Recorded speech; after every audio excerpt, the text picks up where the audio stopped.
Hi, Chris Popper. I'm joined by Coach Aaron Long, who is the outdoor track coach. Yes, sir. For MDI High School. How long have you been the outdoor track coach? This is my second season here. Okay. So, yep. And how many, everybody's walking behind us on the track here, how many do you have participating this year? Altogether, we've got 74 athletes here for us. Which is huge. I mean, when you consider we're at 500 or so in the school. It's pretty remarkable, to have that number of kids for one season. Last year we finished the season with 42. So now to be 74, almost twice the size,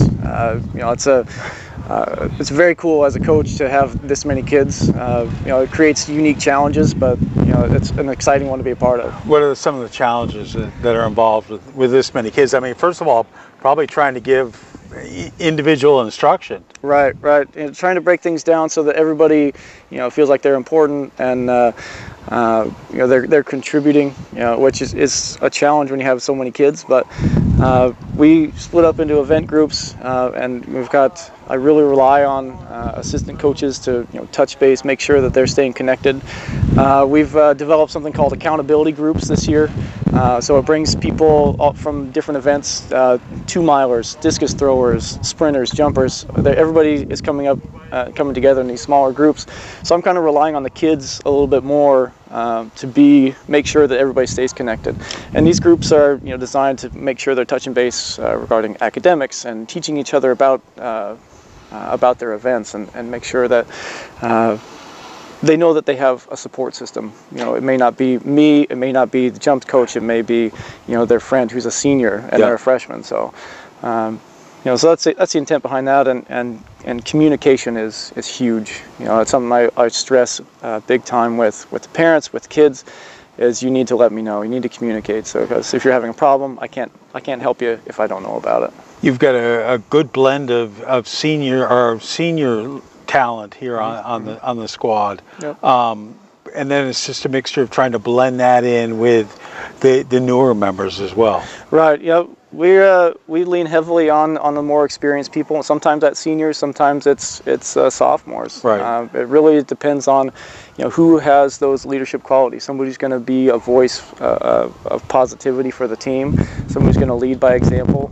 But then also back up what they've got to say. If they're telling somebody not to do that and then they go and do it themselves, that's not really what we're looking for. So developing leaders, whether you're a 14-year-old freshman or an 18-year-old senior, we rely heavily on that with such a large team. With track and the scoring that it's the top 8 that's typically the score. Is that correct? It varies based on the size of the meet. Okay. So if you're looking at the state meet, you're looking at top 7 would score. If the smaller the meet, you can go all the way down to top 4, top 5, but larger meets will go top 7, top 8.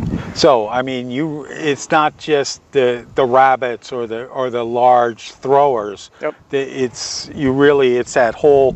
I mean, to use a cross country term, it's that pack mentality that you've got to start developing. Yep, and it's track and field sometimes doesn't get the credit that I as a diehard track and field fan get it what they deserve in terms of a team sport. Right. But in my opinion, it's the epitome of a team sport. A point guard and a center have different responsibilities. A catcher and a second baseman have different responsibilities. A thrower who might be throwing discus, a 2-miler, a high jumper, they have different responsibilities, but they're all contributing to that one goal. Being able to spread out such a large team over 19 different events, it takes communication, it takes athleticism, it takes a willingness to work hard, and cheer each other along, because we may not be on the same court all at the same time, but we're absolutely a team. So. Having been to a couple track and field meets, they are long.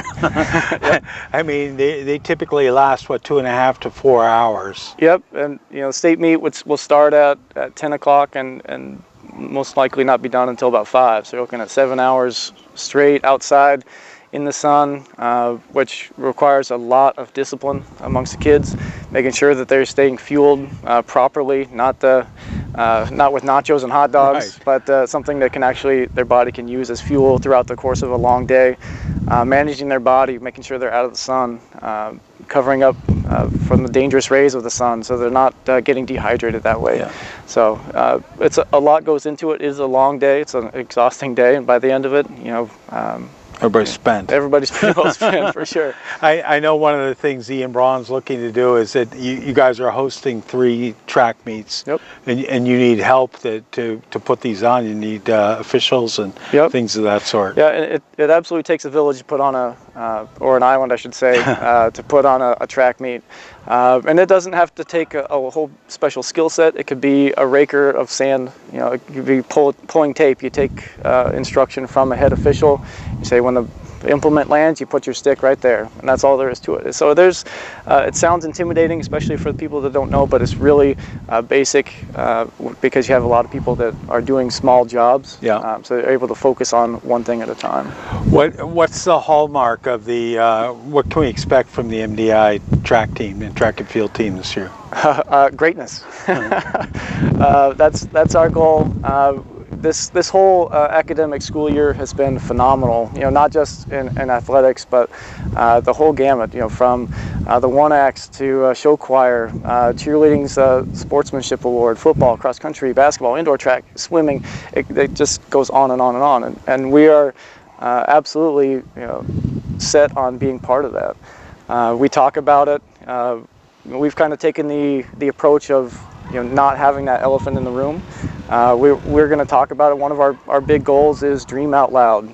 So we talk about it, we share our goals, we communicate with each other.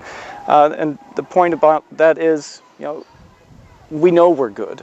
Yeah. And that's just the plain facts of it. And to hide from it, to not admit, it sometimes can be intimidating or can cause people to seize up a little bit. So we talk about it and we encourage each other. So every day we have kids will come out and share a team goal, share an individual goal, and not just what their goal is, but how they're going to get it. And I think if I know what your goal is, now I know how I can help you make sure that you achieve it. So it's not just athletic development; it's character development. Absolutely. As well. It's I tell the kids that I think track and field reveals who you are as a person. Because you are out there, you're in the ring by yourself, you're on the high jump apron by yourself, you're on the track by yourself. And for you to put yourself on display, it takes a lot of guts, a lot of courage to be able to do that. So you have to have good character to be successful. And I'm fortunate as the coach to have a great number of high character kids. So that already gives us a leg up. All right. First meet is when and where? It's April 22nd, right here, out here on the track. Starting at noon. All right. The camera's yours. What do you want to tell the island and the world? And the world. No pressure. Well, listen up, world. Listen up, island. Trojan Track is here to stay. We have every intention to represent our island, our school, our families, our friends, our teammates with the utmost character, and we want you to be a part of it. We're excited. We can't wait to get started with this season. We're very, very eager. That's all I can say, and we're going to do our absolute best. Super.